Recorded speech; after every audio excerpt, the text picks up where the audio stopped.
kan man ju faktiskt se det konstverket väldigt tydligt här på väggen. Om det var någon som hörde mig. Idag har vi tagit oss hit till Stigbergstorget och Moreno Pizza. Den här byggnaden var, innan den blev hemvist för Göteborgs största pizzeria, en biograf. Göteborgs största biograf som invigdes den 24 februari 1940, Bio Kaparen. Och Bio Kaparen, den ritades av Nils Olsson. Nils Olsson, han är bland annat känd för att ha fått brons i OS 1948 i grenen arkitektur, och den bronsmedaljen fick han för Valhallabadet. Han ritade Bio Kaparen i klassisk funkisstil. Det är en avskalad fasad utan ornament och krimskrams. När bion invigdes 1940 så var det Göteborgs största biograf med plats för över 800 besökare. Namnet Kaparen fick biografen eftersom byggnaden låg precis i anslutning till det Gatenhielmska huset, och det Gatenhielmska huset i sin tur har fått sitt namn efter kaparkungen Lars Gatenhielm.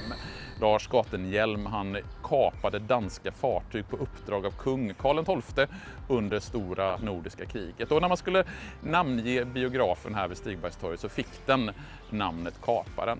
För i mitten på 1900-talet så var det vanligt med biografer i nästan varenda stadsdel här i Göteborg.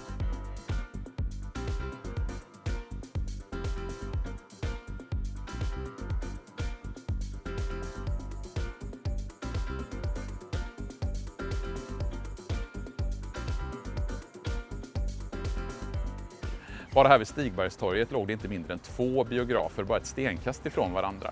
Biografen Kaparen här bakom och Biofyren uppe vid nuvarande Bengans och Fyrens ölcafé.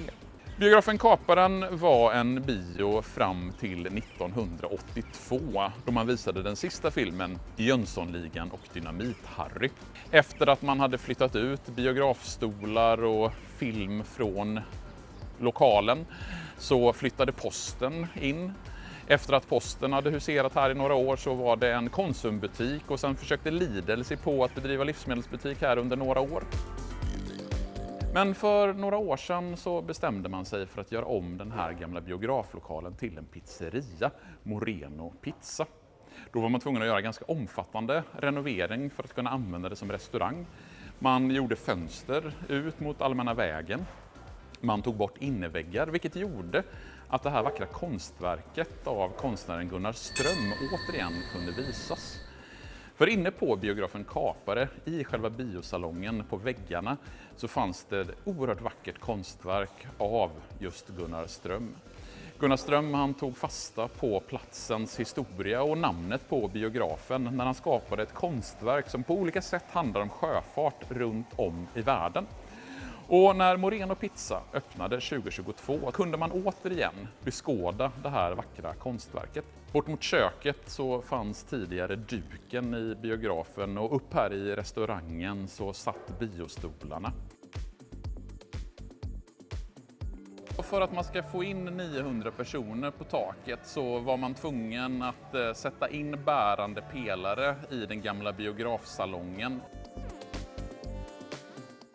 Men tack vare de bärande pelarna så kan man alltså sitta här uppe på det gamla biograftaket och ta sig en kall öl.